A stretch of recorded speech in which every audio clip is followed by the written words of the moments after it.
Hi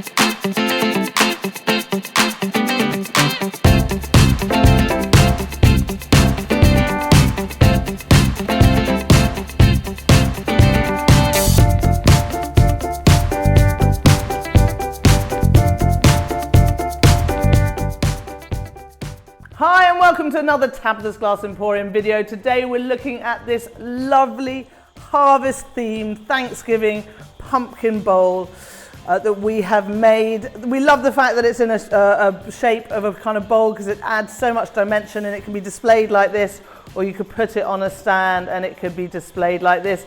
All of our fabulous Murrine are at tabithasglassemporium.com, as well as your ability to buy this one-of-a-kind inspirational piece made by Tabitha on the website. So go check that out, and today we're going to show you how we made this. The first thing I chose for this project was a mould, and I wanted a round bowl shape. We have more of a kind of funnel shaped bowl mould, but I like this round one for this one.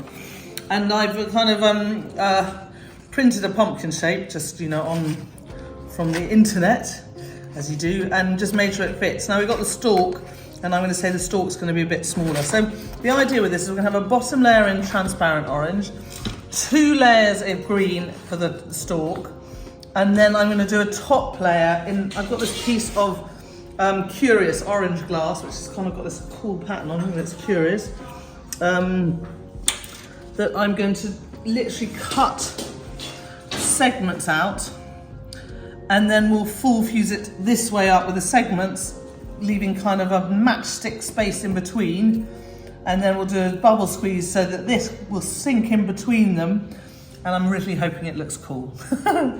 Fingers crossed, everyone. So we're going to get all of this cut out. I've got to cut this pumpkin shape here. I'll cut the circle out, probably just not because it's not quite a circle, and then I'll cut this with the torus afterwards. I'm going to go kind of like this. And then we'll cut this out of green, and then I will probably cut my template into sections afterwards. So that's the plan. So I'm cutting my pieces for the other glass. Now I've cut this out, but I want them slightly smaller. So I'm cutting one, and then I'm just cutting off a section. And I'm going to make sure, because I'll draw this onto the opal glass, and I'll make sure when I'm cutting it on the inside. And again, for the next piece, I'm going to cut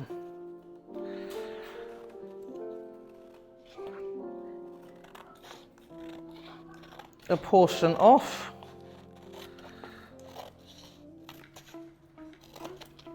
And then I'm going to cut inside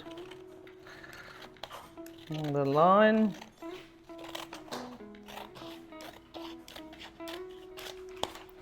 and then again for the next one I will cut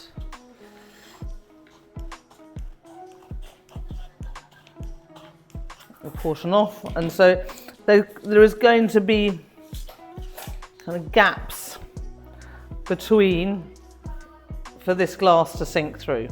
So I've cut all the pieces out. You can see that it leaves a nice little gap between, and now I'm going to draw these onto my orange glass. So I pushed all the pieces together again, and I'm just drawing around them as a whole. Now this is a gamble, because to do this break is going to be hard, but I think I can do it if I do it slowly. So I've just drawn around that portion. Now I'm sort of lining this portion up, and I'm just drawing around it like so. Oop. To make sure I get this line all good. And then I'm going to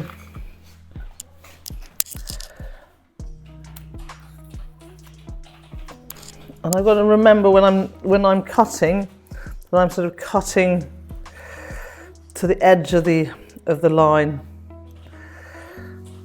But in a way it doesn't matter, because if I take this piece is a bit bigger, this piece will be a bit smaller.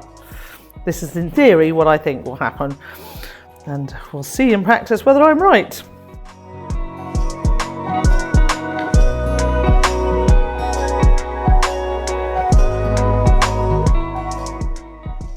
So here it is all to size. Now I'm just going to draw around the bottom one.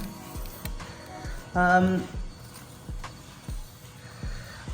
we've got some rough edges here, guys, I know, but it's going to be full fused, so it will come out a bit in a wash. And the pumpkin's not flat anyway. So now I know the shape of this. These are going to go down first, with the spaces between.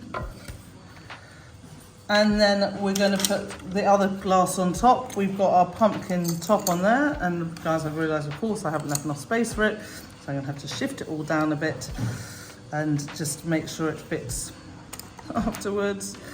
But what we decided, we kind of loved these bits of black on it. It really gave us some texture.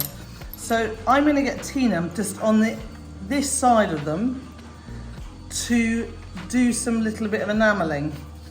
Also, I've realised we're going to have to flip the whole thing anyway, because I want this side down. So we're going to flip the whole design, because it's slightly more orangier on this side. We did this piece did break off, but I don't mind, because I feel that can be, if it slips a bit and the sort of transparent comes through, we're going to put some decoration with Murrine on, surprise afterwards.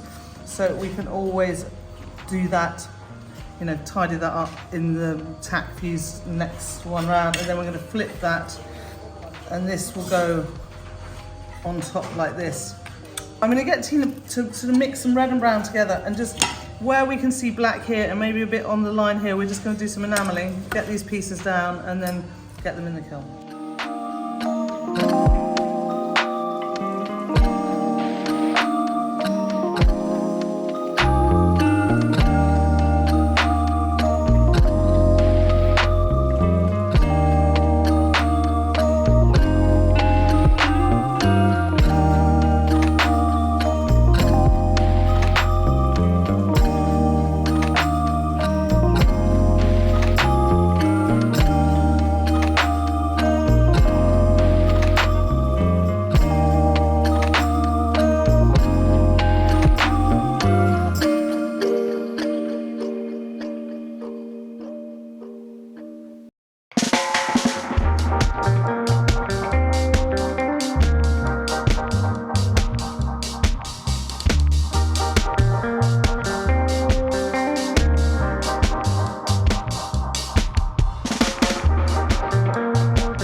So here it is ready to go in the kiln. We've got little mice on it, and our foxes, and our bunny rabbits, mushrooms, and our apples. So many beautiful marine you can get at tabithasglassemporium.com. The owls, the robins. And it's ready to go in the kiln with nice, long, slow firing to make sure it's annealed properly, and we can see how it looks when it comes out. So here is this out of the kiln. Now I think you could leave this if you wanted just to have a really lovely autumn piece. It could be a hanging piece, but if we are going to slump it into this bowl mould, so it will go in like so. Now I am going to let this hang over the edge, this bit, and it might tip down a bit, but it will also tip up. So I'm trying to kind of, you know, centre it as much as possible. It's slightly lower than higher, but it will go in the kiln like this, and we can see how it looks when it comes out. Just to say, lots of layers here.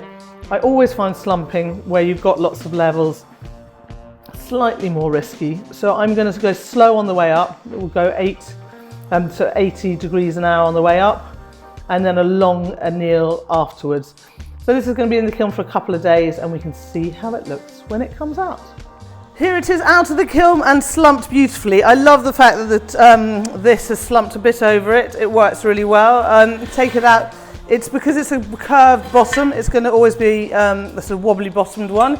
You can put bumpers on the bottom to hold it in one place if you want, or you can have it that's a piece that's a bit movable. I mean, there's something kind of amazing about doing like a vessel bowl shape rather than just doing a plain piece of art. You know, it can sit on a sideboard, or you can display it like this, and it gives a kind of three-dimensional to the piece. which I really like. So I really love this piece. The black enamel, Tina and I are both like not sure. I quite like the fact that there's some texture here. I think maybe the piece would be a little bit bland. You've got the kind of the transparent coming through, but I kind of like the fact that we've got a bit more texture here. Would I have gone so black? Probably not. I think I would have tried to do a brownie colour instead, and I think I would have done a lot less of it. But you know, you try things out, you learn, you change it for the next time. I hope you've enjoyed this video and it's inspired you. Remember, you can get our mice and our foxes and our mixed mushrooms and our pumpkins. Our pumpkins and mushrooms are 25% off at the moment, the mixes of those, as are the wheat sheaths. Sorry, just trying to remember the names. And all these other things, we've got our owls, we've got our acorns and our oak leaves. All of these Murrine are on our website, tabithasglassemporium.com, and I just have to show our little bunnies too, are also there. So it's worth checking that out to get all your Murrine needs. You can also sign up to our newsletter to get news about all our latest products, like our new amazing hummingbirds. If you've not seen them, go check them out. I hope you've enjoyed this video, and until next time, happy fusing.